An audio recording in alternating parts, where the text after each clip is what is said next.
a todos los amantes y curiosos de la historia, bienvenidos a mi canal. Hoy os traigo la vida de Isabel de Portugal. Ella fue una infanta portuguesa que llegó a ser duquesa consorte de Borgoña, llegando a destacar en su época por ser una excelente diplomática, consorte y casamentera, además de que fue una mujer bastante familiar y que tuvo un gran sentido del deber, estando siempre muy comprometida con el ducado de Borgoña. Esta biografía es realizada por petición de Darcrius, Noemi Elizabeth Cruz, Lolo, Víctor Vázquez y María Cáceres. Isabel de Avis nació el 21 de febrero de 1397 en la ciudad de Évora, en Portugal. Fue hija del rey Juan I de Portugal y de la esposa de este, la reina Felipa de Lancaster. El matrimonio tuvo 8 hijos en común, siendo Isabel la sexta de sus vástagos. La infanta sería prácticamente la única hija que tuvieron los monarcas lusos, debido a que su hermana mayor, Blanca, falleció a los pocos meses de nacer, y el resto de sus hermanos eran varones. Por esta razón, su padre quiso que Isabel recibiese la misma educación que el resto de sus hermanos, algo que era muy poco común para una mujer de su época. Gracias a la educación que recibió, la infanta se convirtió en una de las mujeres más cultas de su tiempo, recibiendo clases de matemáticas, literatura, idiomas, ciencias naturales, filosofía, religión, administración y política. Isabel recibió desde pequeña una educación pro-inglesa por parte de su madre, la reina Felipa de Lancaster, debido a que ésta era nieta del rey Eduardo III de Inglaterra e hija del príncipe Juan de Gante, siendo así miembro de la casa Lancaster, que era una de las ramas de la casa Plantagenet. Isabel fue creciendo, convirtiéndose en una jovencita inteligente, astuta, educada, piadosa y de gran sentido del deber. A la infanta le gustaba mucho leer y bordar, llegando a realizar ella misma elaborados bordados y tapices, además de que mostraba mucho interés por los asuntos políticos de la época. También pasaría mucho tiempo junto a sus hermanos, saliendo junto a ellos a montar a caballo o a cazar. En el año 1415 se empezó a idear el compromiso entre Isabel y su primo, el rey Enrique V de Inglaterra, un casamiento que le permitiría convertirse en reina consorte de Inglaterra, además de fortalecer aún más los lazos que existían entre la corona portuguesa y la inglesa. Pero aquellas negociaciones matrimoniales no llegarían a nada, ya que falleció en aquel mismo año su madre, la reina Felipa de Lancaster, que era quien estaba negociando tal compromiso entre parientes, y cuando se intentaron reanudar tales negociaciones años después, su primo, el rey Enrique, se mostraría más interesado en casarse con la princesa francesa Catalina de Valois. La muerte de su madre afectó mucho a la infanta. Ambas habían estado muy unidas y para Isabel, su progenitora, era el modelo de madre y consorte perfecta. Tras la muerte de su madre, la infanta decidió retirarse de la vida pública, permaneciendo junto a sus damas en sus habitaciones privadas, y posteriormente se estableció en el Palacio Nacional de Sintra, que había sido uno de los bienes que le había dejado su difunta madre, llevando allí una vida tranquila y apartada junto a su pequeña corte. Durante sus años de retiro, su primo, el rey Enrique V de Inglaterra, aconsejó al duque Felipe III de Borgoña, más conocido como Felipe el Bueno, el que se casase con Isabel, ya que este casamiento mejoraría las alianzas que mantenía la corona inglesa con el ducado de Borgoña. Pero en ese momento no se llevarían a cabo las negociaciones matrimoniales, y el duque de Borgoña prefirió casarse con su segunda esposa, la duquesa Bona d'Artois. Pese a tener fama de ser una mujer de notable encanto, piadosa y muy culta, Isabel apenas recibiría propuestas de matrimonio interesantes y permaneció soltera por muchos años, siendo vista por muchos como una gran solterona que cada día tendría menos posibilidades de contraer un buen casamiento. En el año 1426, su hermano, el infante Pedro, visitó la corte del duque de Borgoña y durante su estancia en la ciudad de Flandes, este recomendó a su hermana Isabel al duque Felipe el Bueno, quien había enviudado hacía un año de su segunda esposa, Bona d'Artois, y se mostraba interesado en contraer un nuevo casamiento al no tener hijos. Felipe el Bueno se mostraría interesado en aquella nueva propuesta matrimonial, pero no sería hasta 2 años después, en 1428, que mandó una serie de diplomáticos a la ciudad de Lisboa para que se iniciasen las negociaciones matrimoniales, además de que envió al pintor flamenco Jan van Eyck para que retratase a la infanta, quedando el duque bastante satisfecho con su aspecto. El 24 de julio de 1429 se celebró la boda por poderes entre Isabel y el duque Felipe el Bueno en la ciudad de Lisboa. Después se celebraron grandes festejos en honor a la infanta, siendo este casamiento muy celebrado por los portugueses, ya que al fin se casaba su querida infanta. Isabel tardó varios meses en abandonar Portugal, preparándose durante todo este tiempo su dote y su séquito, que estaría formado por más de 2000 damas, caballeros y miembros del servicio. La infanta partió de Portugal el 19 de octubre de 1429, junto a una flota que estaría formada por unos 20 barcos, pero los navíos se verían afectados por una gran tempestad que ocasionó que muchos de aquellos barcos tuviesen que atracar en puertos que iban encontrándose a su paso, además de que algunos de ellos acabarían hundiéndose a causa de las grandes tormentas, perdiéndose así parte de la dote y del séquito que acompañaba a la infanta. Tras vivir un viaje bastante complicado por mar, finalmente llegaron a la ciudad de Sluis el 25 de diciembre de aquel mismo año. Con motivo de la Navidad, su boda no se celebró hasta el 7 de enero de 1430 en la ciudad de Brujas, en el condado de Flandes, actualmente en Bélgica.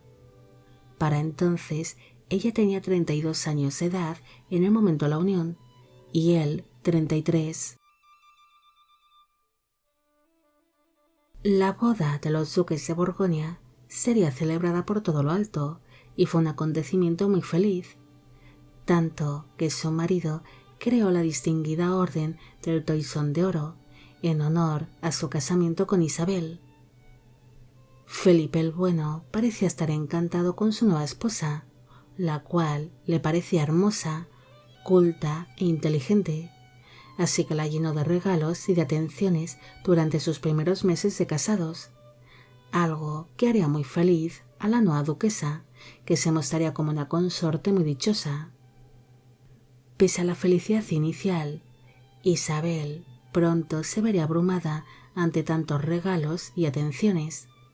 Además, ella no encajaba en la lujosa corte borgoñona, que era considerada por aquel entonces como una de las cortes más extravagantes y lujosas de la época.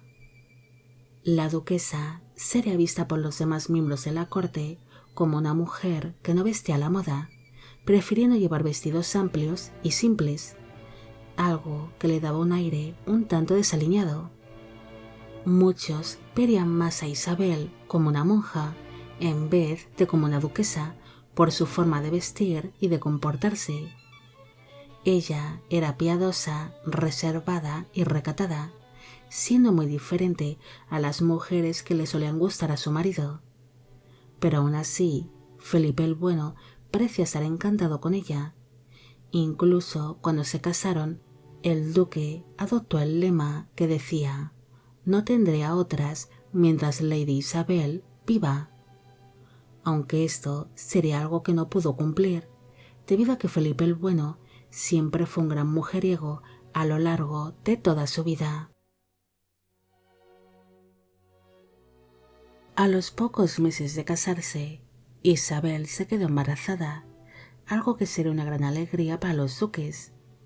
Su marido volvería a cubrirla de regalos y de atenciones, demostrando así su gran felicidad. Pero aquellos meses dichosos pronto llegarían a su fin. Isabel descubrió que su marido nunca le sería fiel, algo que la entristeció bastante, y se mostró un tanto triste por algún tiempo. Pero ante su gran sentido del deber, la duquesa decidió dejar a un lado sus sentimientos y ejerció a la perfección su papel de consorte, manteniéndose siempre muy cerca de su marido, al cual le aconsejaba y le ayudaba con las tareas de la gobernación. Pese a no poder mantener un matrimonio basado en el amor y en la fidelidad, los duques llegaron a estar unidos y entablaron una buena amistad por algunos años. El 30 de diciembre de 1430 nació el primer hijo de la pareja, un niño que se llamó Antonio, pero este falleció con un año de vida. Y en el año 1432 nació un segundo hijo llamado José, pero este tan solo vivió unas pocas semanas. Las muertes de sus dos hijos entristeció mucho a la duquesa. Es más, llegaré a pensar que sus vástagos habían sido mal alimentados o incluso envenenados por sus nodrizas. Por esta razón, decidió amamantar ella misma a su siguiente hijo, alumbrando en el año 1433 al último vástago que tuvieron los duques, un niño llamado Carlos, el futuro duque Carlos I de Borgoña, más conocido como Carlos el Temerario. El hecho de que la duquesa amamantase ella misma a su hijo sería un gran escándalo, debido a que por aquel entonces estaba muy mal visto que una mujer que perteneciese a la nobleza o a la realeza amamantase a sus propios hijos. Poco a poco, Isabel logró ir haciéndose su propio hueco en la corte borgoñona, ganándose el respeto de los miembros de la nobleza, al ser vista como una mujer muy culta y como una excelente diplomática, siendo por ello apodada como la Gran Señora. También se rodeó de artistas, poetas y pensadores, siendo su corte una de las más cultas de Europa.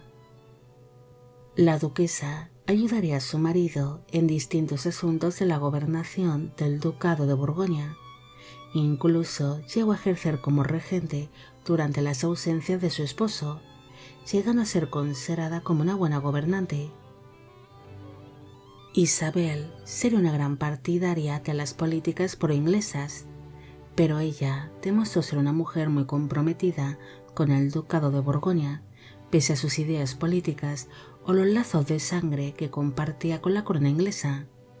Por esta razón, cuando su marido rompió su alianza con Inglaterra y se acercó a la corona francesa con el Tratado de Arras, Isabel asumió perfectamente su nuevo papel y dirigió las defensas de distintas ciudades flamencas, cuando su marido inició el asedio de la ciudad de Calais en el año 1436 en un intento de ayudar a la corona francesa.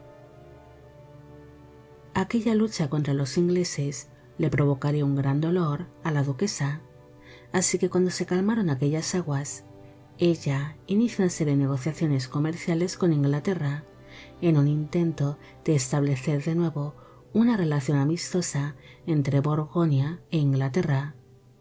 También estuvo presente y llegaría a mediar personalmente durante los tratados de paz que se negociaron entre Inglaterra, Francia y Borgoña, durante las etapas finales de la Guerra de los 100 años, algo que provocó que la popularidad de la duquesa aumentase notablemente entre sus súbditos. Isabel no solo sería conocida por ser una buena consorte y ser una excelente diplomática, sino que llegaría a tener fama de ser una buena casamentera. Durante las negociaciones del Tratado de Arras entre la corona francesa y el ducado de Borgoña, se estableció el compromiso entre su hijo Carlos y la princesa Catalina de Francia, siendo la propia duquesa la que negoció este casamiento. También arregló el matrimonio entre el rey Jacobo II de Escocia y la reina María de Güeldres, aparte de que ofreció un matrimonio a su sobrina, la infanta Leonor de Portugal, al emperador Federico III del Sacro Imperio Romano Germánico. Un casamiento ideado para establecer una alianza defensiva entre el ducado de Borgoña y dicho imperio. La duquesa no solo arregló casamientos entre la realeza de la época, sino que ideó y negoció personalmente numerosos casamientos entre la nobleza borgoñona, además de que estableció nuevas alianzas matrimoniales dentro de su propia familia, como por ejemplo el casamiento de su sobrina Beatriz de Coimbra con Adolfo de Cleves, que era señor de Ravenstein y sobrino de su marido, el duque Felipe el Bueno. La duquesa también estaría muy presente en los asuntos de la familia real portuguesa. Tras la muerte de su hermano, el infante Pedro, durante la batalla de Alfarrobeira, donde se enfrentó dicho infante contra su propio sobrino, el rey Alfonso V de Portugal, Isabel llegaría a dar refugio a los hijos de su fallecido hermano en su corte, entregándoles una buena educación e ideando un buen futuro para ellos, tratándoles como si fuesen sus propios hijos, además de recriminarle a su sobrino, el rey Alfonso V, el maltrato que habían recibido tanto sus sobrinos como los restos mortales del infante Pedro. La duquesa también se preocupó mucho por sus familiares fallecidos. Ella financió la tumba de bronce que recoge los restos mortales de su hermano Alfonso en la Catedral de Braga y donó algunas obras de arte para adornar la estancia donde descansan los restos mortales de sus padres, los reyes Juan I de Portugal y Felipa de Lancaster, en el monasterio de Batalla, aparte de financiar el elaborado sepulcro que tiene su sobrino, el arzobispo Jaime de Coimbra, en la Basílica de San Miniato al Monte, en Florencia. En el año 1456, su marido, el duque Felipe el Bueno, acogió al delfín Luis, el futuro Luis XI de Francia, en la corte borgoñona, algo que no gustaría demasiado ni a Isabel ni a su hijo Carlos, ya que ambos mantenían políticas pro-inglesas, y por aquel entonces se enteraron de que algunos de los hombres que rodeaban a su marido estaban apoyando las políticas pro-francesas. Incluso dos de los consejeros del duque, los hermanos Antonio y Juan de Croix, se hicieron muy amigos de dicho delfín y ejercerían cierta influencia para que Felipe el Bueno apoyase las políticas pro-francesas. Aquella diferencia de ideas políticas ocasionó un gran distanciamiento entre los duques, y según relatan algunos cronistas de la época, Isabel llegaría a animar a su hijo para que se rebelase contra su propio padre, provocando así una gran discusión entre padre e hijo.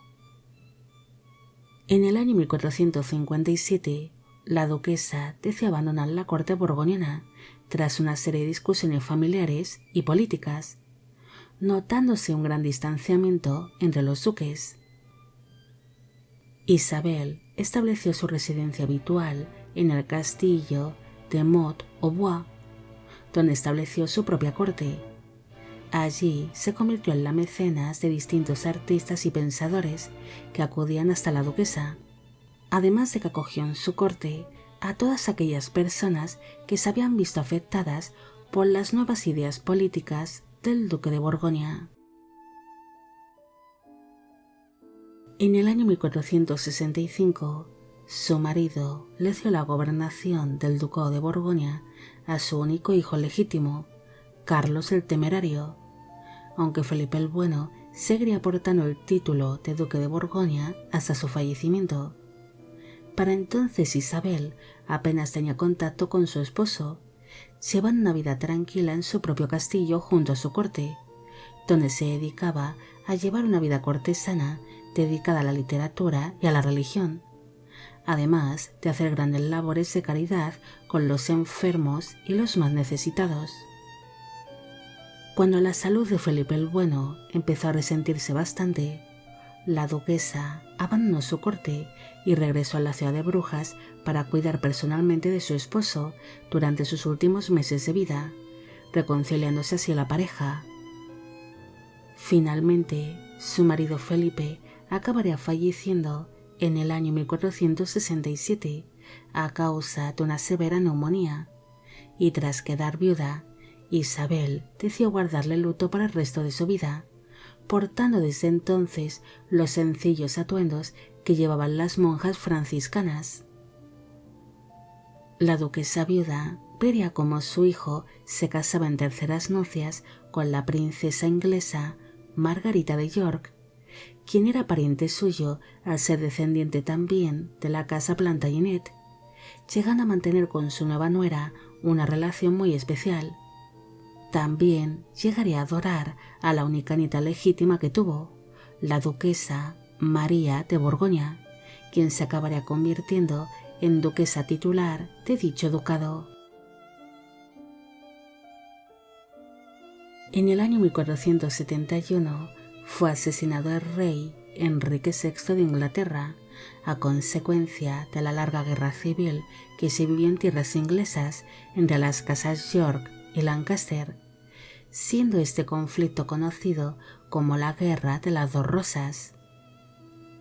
Isabel siempre había sido una gran defensora de la casa Lancaster, al ser ella descendiente de dicha familia, y pese a que su querida nuera, Margarita, pertenecía a la casa York, la duquesa viuda reclamó la corona inglesa al ser el miembro de la casa Lancaster más anciano para entonces, mostrándose así como otra pretendiente al trono inglés y como la nueva rival del hermano de su nuera, el rey Eduardo IV de Inglaterra. Pero su reclamo sobre el trono inglés duraría poco y no llegarían a nada, debido a que Isabel acabaría falleciendo el 17 de diciembre de 1471 a los 74 años de edad en la población de Aix-sur-la-Lys, en el ducado de Borgoña, actualmente en Francia. Sus restos mortales fueron enterrados en un principio en la Cartuja de Gonnet, pero posteriormente fue enterrada junto a su marido en la Cartuja de Champmol, en Dijon, pero su tumba sería destruida durante la Revolución Francesa. Isabel destacó en su tiempo por ser una excelente consorte, diplomática y casamentera, ganándose por ello el aprecio de sus súbditos y de muchos miembros de la corte borgoñona. Esta duquesa tenía un gran sentido del deber. Por esta razón, dejaría a un lado sus sentimientos para centrarse en sus funciones como consorte, aunque también cabe destacar que fue una mujer decidida y valiente en una época donde las mujeres no tenían ni voz ni voto, llegando a mostrar su carácter en varias ocasiones, como cuando tomó la decisión de amamantar a su propio hijo o cuando decidió abandonar a su marido ante sus diferencias políticas. Isabel estuvo siempre muy comprometida con su familia y fue una de las defensoras de la casa Lancaster, aunque ella apenas intervino en la Guerra de las Dos Rosas, donde se enfrentaron las casas York y Lancaster. pero sí estaba dispuesta a conseguir el trono inglés para que siguiese reinando la casa Lancaster en Inglaterra. Esta duquesa vivió en tiempos complicados y llenos de conflictos, pero aún así llegó a mediar y a participar personalmente en los distintos tratados y treguas que se establecieron entre Inglaterra, Francia y Borgoña, llegando a tener un papel importante y bastante destacable en aquellas negociaciones. Bueno amigos, llegamos al final de la vida de Isabel de Portugal. Espero que os haya gustado esta historia y espero que todos los que me pedisteis que hiciese un vídeo sobre ella también. Como siempre, agradeceros todo el apoyo que recibe el canal. Mil gracias por ver los vídeos que voy realizando y quisiera agradeceros de corazón el que forméis parte de Biopic Channel. Hoy me gustaría saber qué os ha parecido esta historia y si conocéis a otras mujeres pertenecientes a la realeza que decidieron amamantar a sus propios hijos, pese a estar esto mal visto en sus respectivas épocas. También me gustaría felicitar por su cumpleaños a Irene Azuaje. Y con esto me despido. Hasta la próxima.